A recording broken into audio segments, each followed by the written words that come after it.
buscó cómo agradarse a él mismo, no que dice, yo vine a hacer la voluntad de mi Padre, vine a hacer la voluntad del que me envió. Y él fue obediente, obediente hasta la muerte, muerte de cruz por nosotros. Por eso dice que él no se agradó a sí mismo. Antes bien, como está escrito, Salmos 9:9, dice antes bien, como está escrito, los imperios de los que te vituperaban cayeron sobre mí. Es decir, todos los vituperios que caían, vituperaban al Padre, cayeron sobre él recibió, ¿verdad? Porque entonces él vino a hacer la voluntad de Dios, no agradarse a él mismo. Veamos el versículo 4 que dice, porque las cosas que se escribieron antes para nuestra enseñanza se escribieron, a fin de que por la paciencia y la consolación de las Escrituras tengamos esperanza. Miramos pues que las cosas que se escribieron antes para nuestra enseñanza se escribieron, ¿verdad? Para que nosotros podamos aprender. Y eso lo encontramos en 1 Corintios 10, dice lo siguiente, dice así, que no quiero, hermanos, que ignoréis que nuestros padres todos estuvieron bajo la nube y todos pasaron el mar, y todos en Moisés fueron bautizados en la nube y en el mar, y todos comieron el mismo alimento espiritual, y todos bebieron de la misma bebida espiritual, porque bebían de la roca espiritual que los seguía, y la roca era Cristo. Pero por los demás de ellos no se agradó Dios, por lo cual quedaron postrados en el desierto. Mas estas cosas sucedieron como ejemplo para nosotros, para que no codiciemos cosas malas como ellos codiciaron, ni seáis idólatras, para que, como algunos de ellos, como está escrito, se sentó el pueblo a comer y a beber y se levantó a jugar, ni forniquemos, como algunos de ellos fornicaron y cayeron en un día 23,000, ni tentemos al Señor, como también algunos de ellos le tentaron y perecieron por las serpientes, ni murmuréis, como algunos de ellos murmuraron y perecieron por el desorden.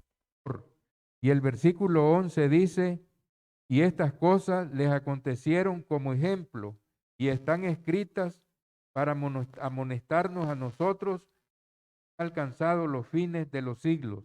Entonces miramos pues que esas cosas sucedieron como ejemplo y están escritas para amonestarnos a nosotros. Así también miramos, ¿verdad? Aquí en la escritura que dice, ¿verdad? De que las cosas que se escribieron antes para nuestra enseñanza se escribieron a fin de que por la paciencia y la consolación de las escrituras tengamos esperanza. Veamos pues que las escrituras nos consuelan, ¿verdad? Las escrituras nos animan, nos alientan, para que así nosotros podamos tener una fuerte esperanza en Dios, porque Él está al cuidado de nosotros. Pues Él ha dicho, no te desampararé ni te abandonaré. Y tengamos una fuerte esperanza y seguridad y confianza en Él. El versículo 5 dice, pero el Dios de la paciencia y de la consolación os dé entre vosotros un mismo sentir según Cristo Jesús. Miramos pues que Dios es de la paciencia y de la consolación y dice que os dé entre vosotros un mismo sentir según Cristo Jesús. Recordemos lo que había dicho Pablo, ¿verdad? En 1 capítulo 1, versículo 10, a la iglesia que estaba en Corinto. Os ruego por las misericordias de Dios, ¿verdad? Que no haya entre vosotros divisiones ni contiendas, sino que estéis perfectamente unidos en una misma mente y en un mismo parecer.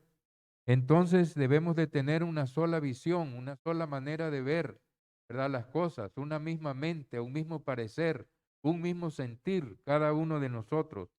Por eso dice que el Dios de la paciencia y de la consolación os dé entre vosotros un mismo sentir según Cristo Jesús.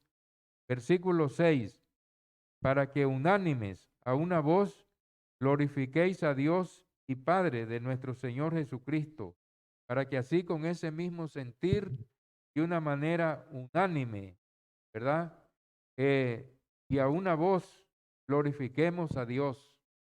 No puede haber entre nosotros, ¿verdad?, desavenencias, sino que debemos de estar unidos en una misma mente, en un mismo parecer, y de esa manera glorificar a Dios el Padre de nuestro Señor, Jesucristo. Versículo 7.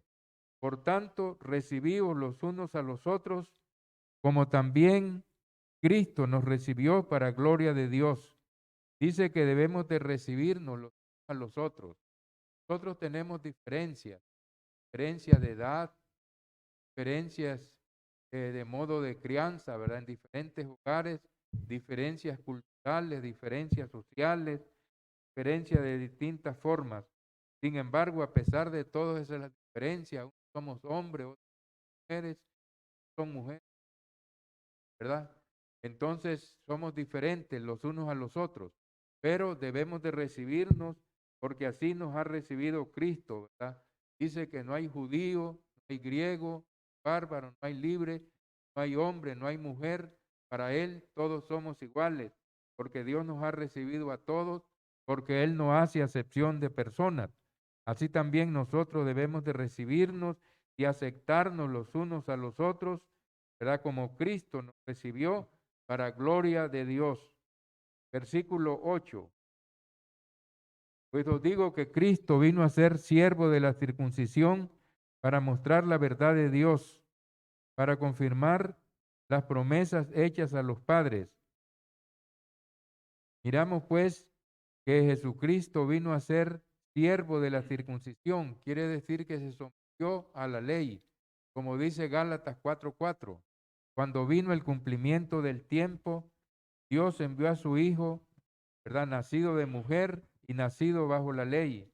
Él se sometió a la ley, ¿verdad? Y fue siervo de la circuncisión, anduvo obedeciéndolo en todo mientras estuvo en su vida, hasta que la clavó en la cruz del Calvario, ¿verdad? Y resucitó para nuestra justificación, para mostrar la verdad de Dios y para confirmar las promesas hechas a los padres, ¿verdad? Para confirmar aquellas promesas que había hecho a los padres, ¿verdad? El Señor vivió y murió bajo la ley. Pero también el versículo 9 nos está diciendo para que los gentiles glorifiquen a Dios por su misericordia, como está escrito, por cuanto yo te confesaré entre los gentiles y cantaré a tu nombre, para que también nosotros pudiésemos venir, ¿verdad?, a ser parte de su reino, como él dijo, también tengo otras ovejas que no son de este redil, a estas también, dice, debo traer, y habrá un rebaño y habrá un pastor. Entonces, mis hermanos, para que los gentiles también, ¿verdad?, cantemos a su nombre. Y el versículo 10 dice, y otra vez dice, alegraos gentiles con su pueblo. Y el versículo 11 dice, y otra vez, alabad al Señor todos los gentiles, magnificadle todos los pueblos. Entonces Él también vino, ¿verdad?, para que nosotros quieramos acercarnos a Él, porque nos encontrábamos en aquel tiempo, como dice, ¿verdad?, Efesios capítulo 2, versículo 11 en adelante. Acordaos vosotros los gentiles que en aquel tiempo estabais sin Dios, sin Cristo, alejados de los pactos, de las promesas, sin esperanza y sin Dios en el mundo. Pero ahora hemos sido hechos cercanos mediante la sangre de su cruz, porque Él vino también para traernos a Dios, para que pudiéramos tener el conocimiento de la verdad y venir a la salvación y a la vida eterna. Y otra vez, versículo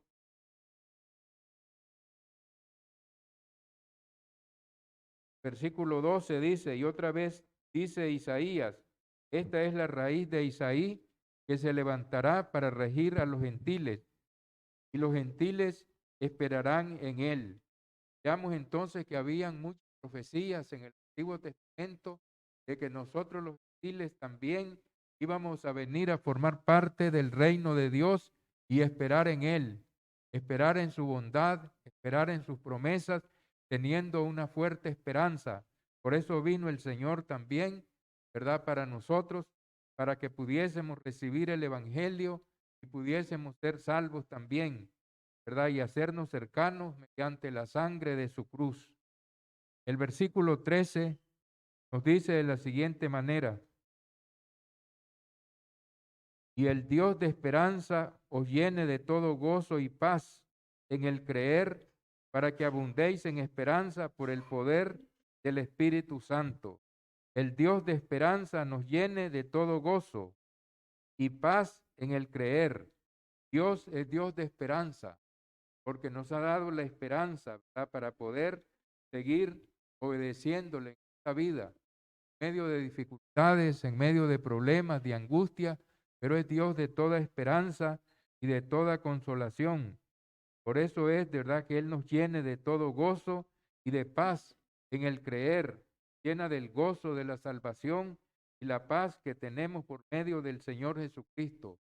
Porque dice la Escritura que justificados pues por la fe, tenemos paz para con Dios por medio del Señor Jesucristo, para que abunde la esperanza por el poder del Espíritu Santo. El versículo 14 dice: pero estoy seguro de vosotros, hermanos míos, de que vosotros mismos estáis llenos de bondad, llenos de todo conocimiento, de tal manera que podéis amonestaros los unos a los otros.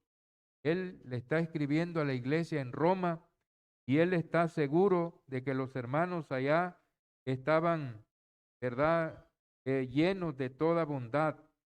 Era una iglesia que había crecido, era una iglesia madura y que estaba llena de toda bondad. También era una iglesia que había avanzado en el conocimiento y estaban llenos de todo conocimiento. Nosotros también debemos de crecer, porque dice: creced en la gracia, creced en el conocimiento, para que podamos desarrollarnos, para que podamos madurar, para así de esa manera hacer la voluntad del Señor, buena, agradable y perfecta. Y también de tal manera que podáis amonestaros los unos a los otros. Cuando nosotros estamos llenos de toda bondad, llenos de todo conocimiento, entonces podemos amonestarnos, podemos exhortarnos los unos a los otros, animarnos para poder continuar el camino, ¿verdad?, poniendo la mirada en Jesús, el autor y el consumador de la fe. Ahora dice, para poder amonestarnos los unos a los otros. El versículo 15 dice: mas os he escrito, hermanos, en parte con atrevimiento, como para haceros recordar por la gracia que me es dada, para ser ministro de Jesucristo y los gentiles, para ser ministro de Jesucristo a los gentiles, dando el evangelio de Dios, para que los gentiles le sean ofrenda agradable, santificada por el Señor, por el Espíritu Santo. Miramos pues que el apóstol Pablo fue llamado por Dios para ser un apóstol especial, es decir, para ser un apóstol de los gentiles. Entonces, él dice, ¿verdad?, que para eso fue llamado, para ser ministro de Cristo y de los gentiles, ministrando el evangelio de Dios, para que los gentiles desean ofrenda agradable al Señor, santificada por el Espíritu, para poder presentarlos a Dios, ¿verdad?, como una ofrenda santa, sagrada, agradable a Dios, está santificada por el Espíritu Santo.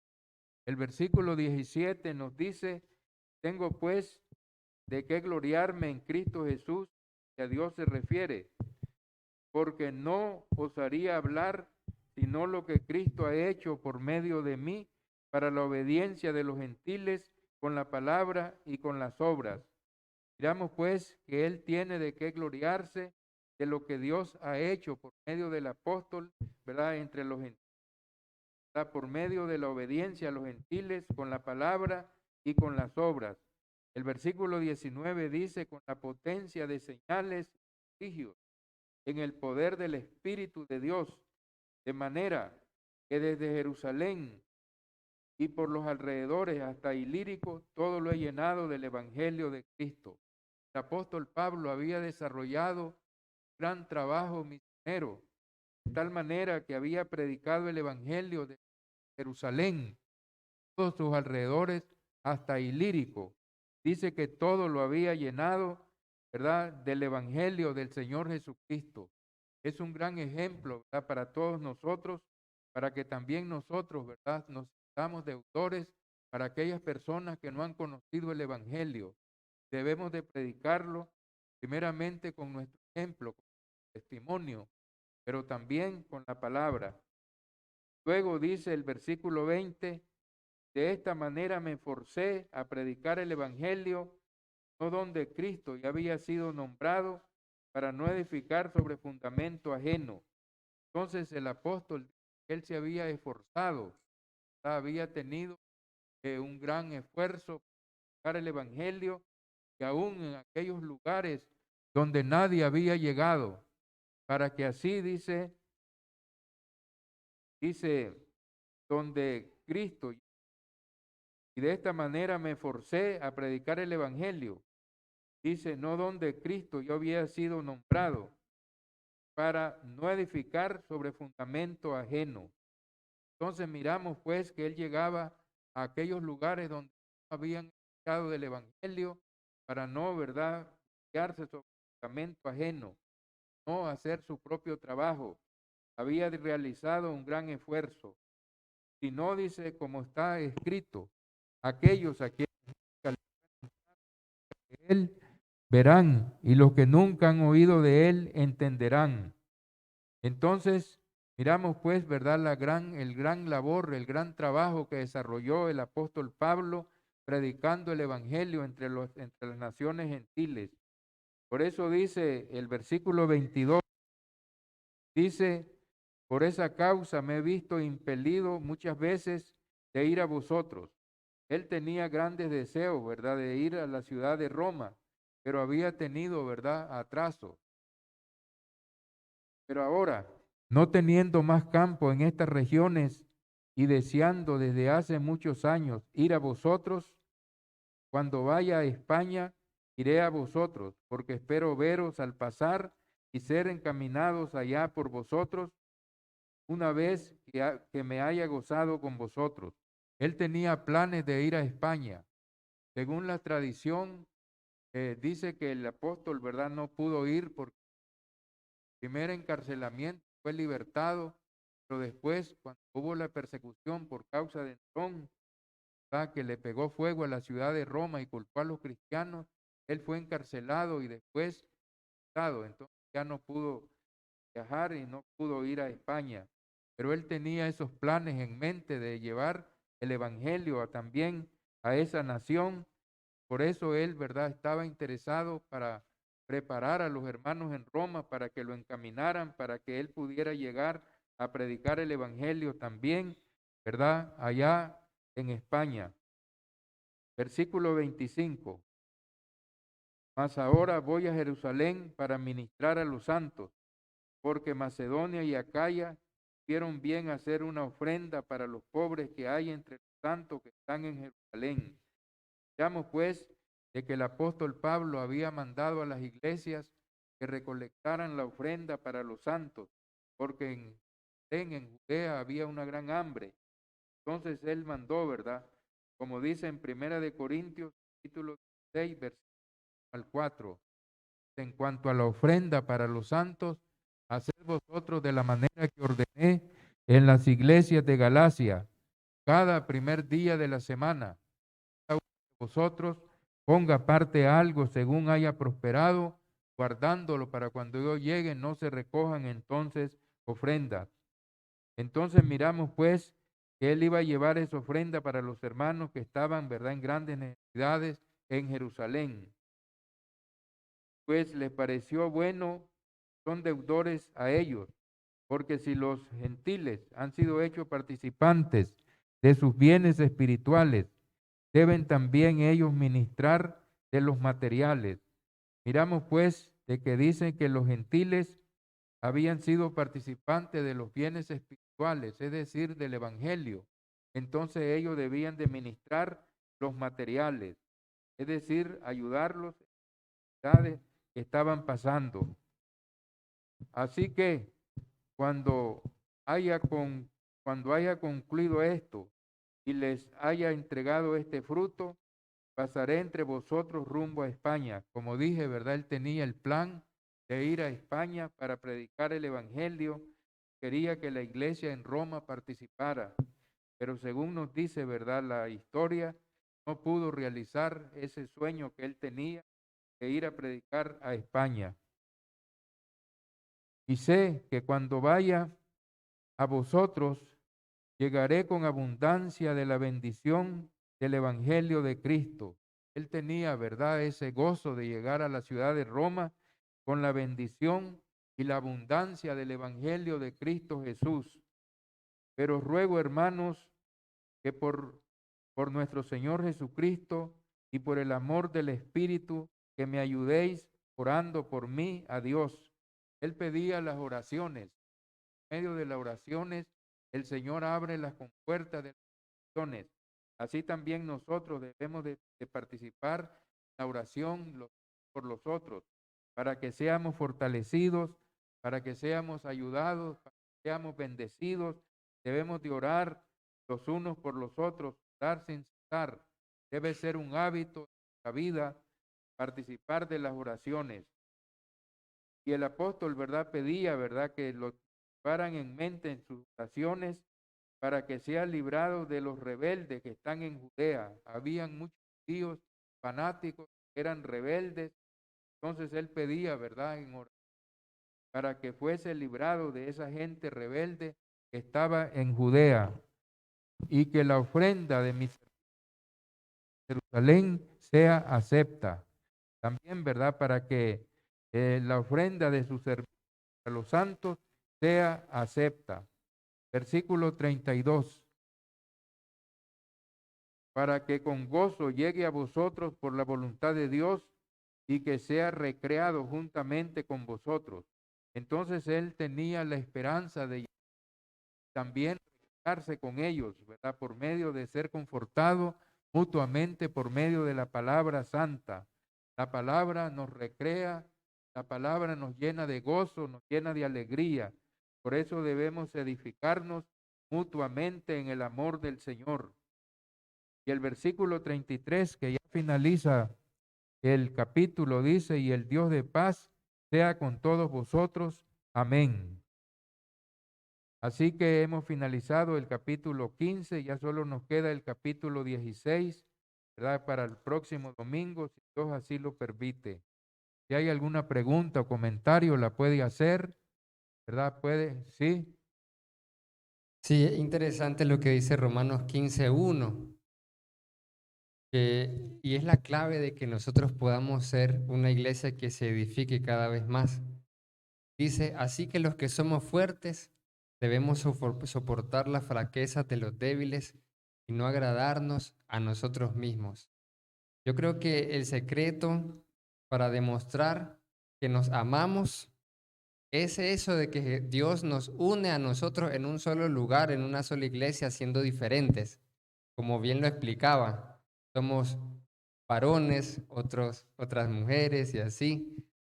Venimos de iglesias diferentes, otros de religiones diferentes, tenían formas diferentes de hacer las cosas. Aquí tenemos una costumbre diferente, otros tienen una espiritualidad más grande, otros son niños en la fe. Entonces la exhortación que Pablo nos da acá al principio no tenemos que olvidarla. Y es que si yo me considero espiritual, yo me considero fuerte, yo me considero un cristiano que está en el camino recto y tengo una experiencia espiritual y conocimiento, entonces yo debo de soportar con paciencia las flaquezas de los hermanos débiles, las flaquezas, las debilidades. Entonces, a veces hay situaciones donde no les gusta a los hermanos algo que se hace, por ejemplo, entonces yo que soy fuerte, que debo ser fuerte, ser paciente para con los hermanos, para con el hermano. Entonces, igual todos nosotros. Por eso es que en el proyecto hemos hablado de que el servicio de adoración, por poner un ejemplo, está diseñado para edificar a los recién bautizados y recién reconciliados y para ganar nuevas almas. Es por eso que a veces nosotros vemos de que cambiamos algunas cosas, los cantos, las prédicas y todo eso, pero enfocado ¿a quién? Al débil.